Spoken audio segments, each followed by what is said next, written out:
Hi, my name's Phil. I like talking about politics, and in this video, I like to discuss the rather bemusing news that the group which arranges advertising for several of our mainstream papers, including the very heavily supportive, Brexit supportive, I should say, Mail, Daily Mail, and the Mail on Sunday, they've said that Brexit has been very bad for them. Brexit eating its children again. But first, if you'd like to be notified of daily news and politics, please subscribe to the channel. So the Chief Revenue Officer at Mail Metro Media, which sorts out the advertising revenues for, well, the Mail, the Daily Mail, Mail on Sunday, the Metro, the I newspaper, including all their news websites as well, has said that Brexit has been very bad for business. Dominic Williams was reported to have said that he understood the irony of saying that Brexit had hit advertising revenues when he represented some titles which not only pushed Brexit, but continue to do so.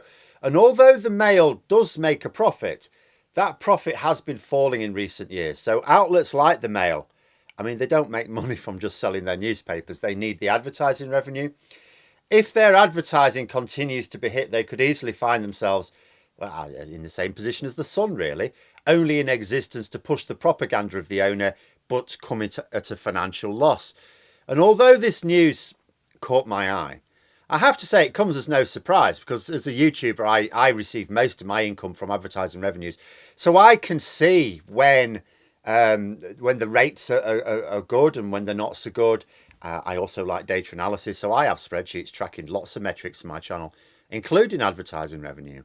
And I can certainly see where events have hit it and Brexit hit it. Not that I complain on a personal level, because it's given me plenty to talk about as well, swings and roundabouts. But it would seem that the media outlets dependent on advertising are having the swings hit them in the face and the roundabouts spin them into the tarmac. So how does Brexit affect advertising revenue then? Well, the article in The Independent, which I will link, doesn't bother to mention that, but I will explain. Businesses are facing a number of relevant problems as a result of the extreme Tory Brexit. First of all, some have lost a lot of customers. Now, this might be because it's not viable. It might even be impossible to supply some of the European customers that they once had. It might be because the cost of proving that standards have been met is too expensive for small individual orders. We saw that a lot with the Cheshire Cheese Company. It might be that delivery is too unreliable, so EU-based customers found new suppliers within the single market.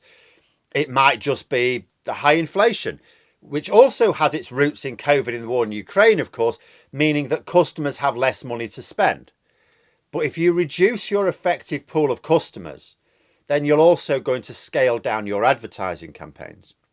Second would be the higher costs of supplying the customers. So even when you're still providing customers, it hits your profits.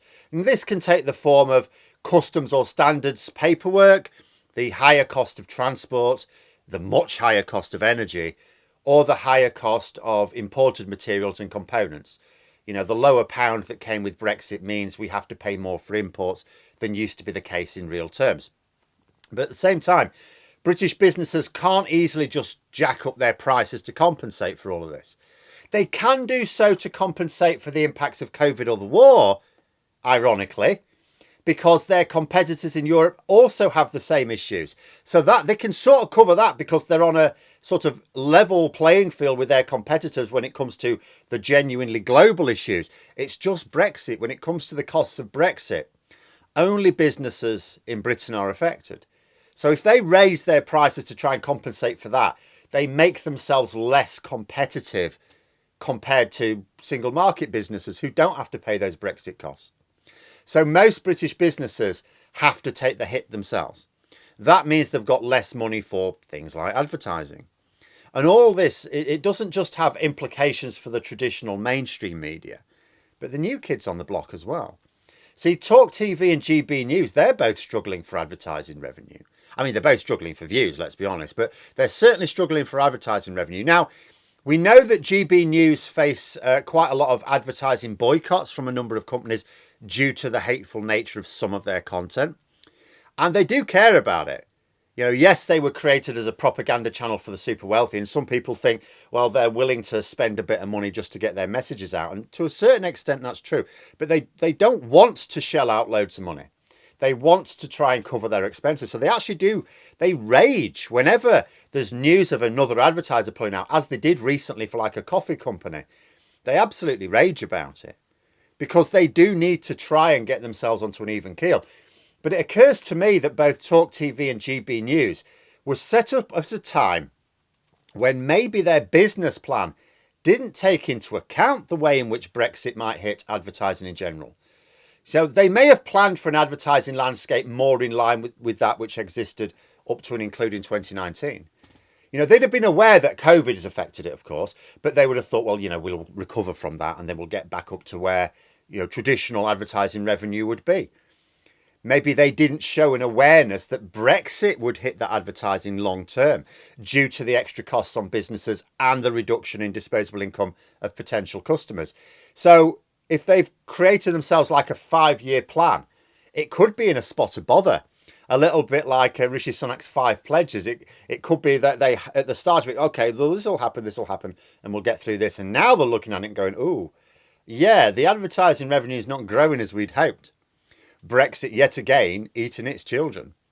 But there we are. Those are my thoughts. Let me know yours in the comments below. Hope you found the video interesting. If you did, please click the like button. And if you'd like to support the channel further, the join button for memberships.